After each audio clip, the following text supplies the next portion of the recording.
Well, I got stuck with a customer's chainsaw. How does that happen, you might ask? Well, he asked me to order this off of eBay and wanted to build it, and then never heard from him again. Let's take a look at this thing and see what we can do with it.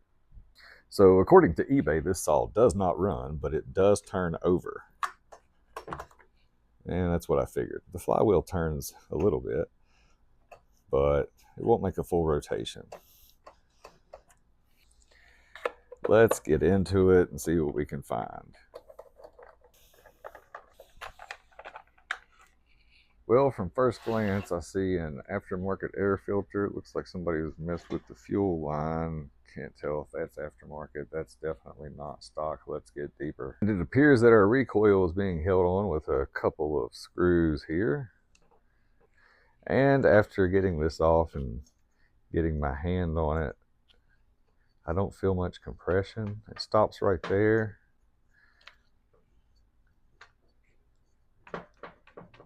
All right. So for quick reference right here, I have another 51. Show you what you're going to be looking at. This is with the air filter off. You have your carburetor here. Behind that is a header block. And you have your jug here. Now this muffler will probably be the next thing I pull off of this one. You have your jug sitting here, right? Doesn't remove the coil's right here on this one. Pistons out of this one. But the way this thing's acting and not making a full rotation, we're figuring somewhere in here. We'll get this plug out of here and take a look. So let's get down here close. I'm going to grab this flywheel and turn. As you rotate, you see the piston there moving up and down.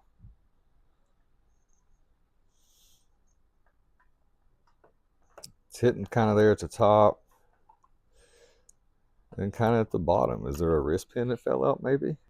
When you remove the air filter cover, you have two studs holding this block on. This is where a lot of people don't like this because the plastic thread's going into this header block here. But got to pull this off to get the carburetor off to even think about taking that cylinder off. But I just heard that dinner was ready, so this will be a project for in the morning. I guess this evening we'll take guesses on why it won't turn all the way over. Catching at the top, catching at the bottom. What do you guys think? All right, let's continue on into our Husqvarna 55 and see if we can find out why this thing won't turn over. So if you saw yesterday evening's video, we were working on this thing, and the next step is going to be to come in here and remove these two bolts holding on the carburetor and the air filter assembly. After you remove these two studs, there's typically a bolt down in there. This one is missing for that block. You will notice that the throttle linkage goes underneath of this piece, and the choke goes into this holder here on the side. Be aware of all this stuff when taking it apart. Below the choke, there's a spot for the fuel line to keep it from pinching, and after everything's loose, it simply lifts off. The carburetor linkage can be pushed forward so that it moves this spring forward, and then it allows enough room back here for this to come up and out. The choke linkage is a hook that rotates in from the outside. It becomes obvious after you've done it a few times, but be sure to remember the orientation of your throttle and choke linkage.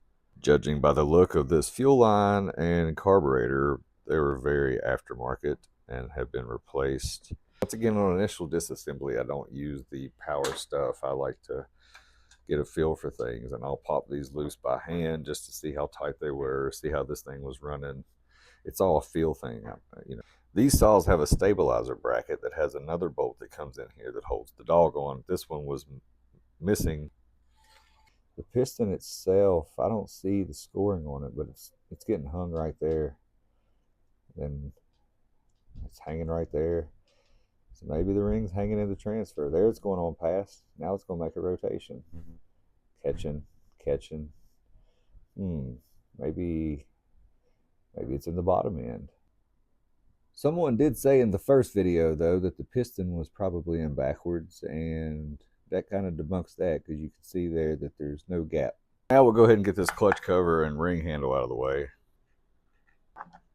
It's important to take a pick and clean some of these screws out before you try to remove them. You don't want to round them off or mess anything up. And when you go to take these cylinder bolts that are holding this down, there's usually sawdust packed into them. See, these are packed full, and usually I use compressed air along with this. On things that don't involve the running order or could reveal possible air leaks or things, I will use power tools. And a reminder on ring handles, your two long screws are the ones that go in the side, your two short ones are the ones that go in the bottom. If you get those mixed up, then these will usually end up in your oil tank and you'll have a heck of a mess then. Cleaned out the header block screws, removed the gasket. It's going to lift off of there, but there is this rubber intake boot in there between them to be mindful of. You're going to pull up and out. You see the concept here, because there's an impulse tube that you have to be mindful of that's down there in the rubber piece where it goes in to create the pulse from the cylinder to work the carburetor. This induction thing is going to be held on by another screw down here, and with a little help from Philip. The exhaust gasket off, the studs can be removed. Go and get a good look to clean all these bolts out, and don't have to use the long ones. I like to take a wire brush and clean off as much as I can around the base of this thing before I'm going to remove the cylinder and use air on it and stuff. Also, if you want to take your clutch off, now is the time to do it, because it's easier to stop the piston with the cylinder on here and bolt it down to be able to hit this with the impact and use the reverse threads to get it off. Or in a pinch, you can fill it full of string and then use a ratchet on it. The little brushes that come in all these Chinese carburetor kits are really good for cleaning bolts too. So I was getting ready to take this thing outside to blow it off with air, and I was going to rotate the piston around to where the intake would be closed to keep stuff from getting down in there. And look at that piston skirt. It's not supposed to be curved like that. And that's all the way down, and it's not closed. So it looks like the skirt of the piston is broken off and probably laying at the bottom of this thing, and it's catching on the crank weights, is my guess.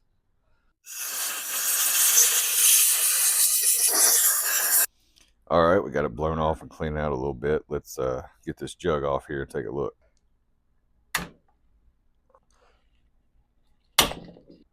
I like these short, firm Carlisles over the long one. So I just pulled this bolt out of back here, and it's shorter. And this one I got loose.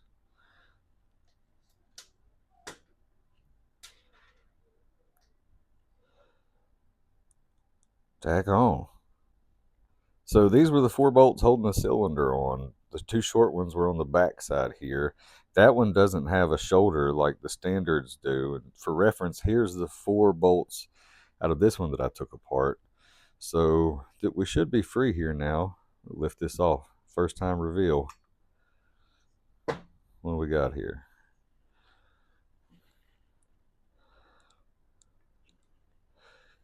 Oh yeah.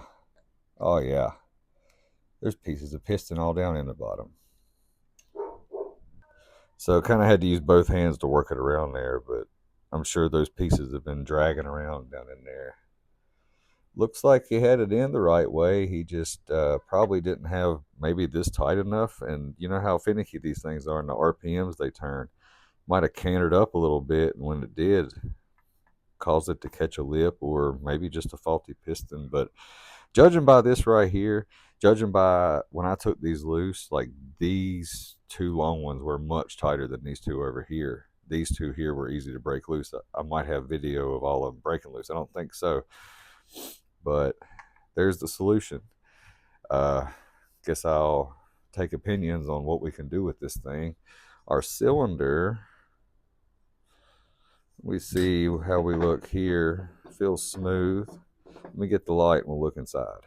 So here's the intake side.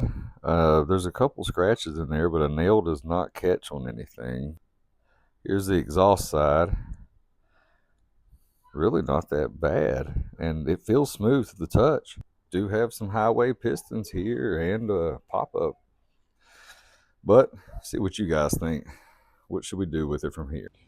We would need a Farmer Tech or Highway cylinder because these both appear to be stock 51.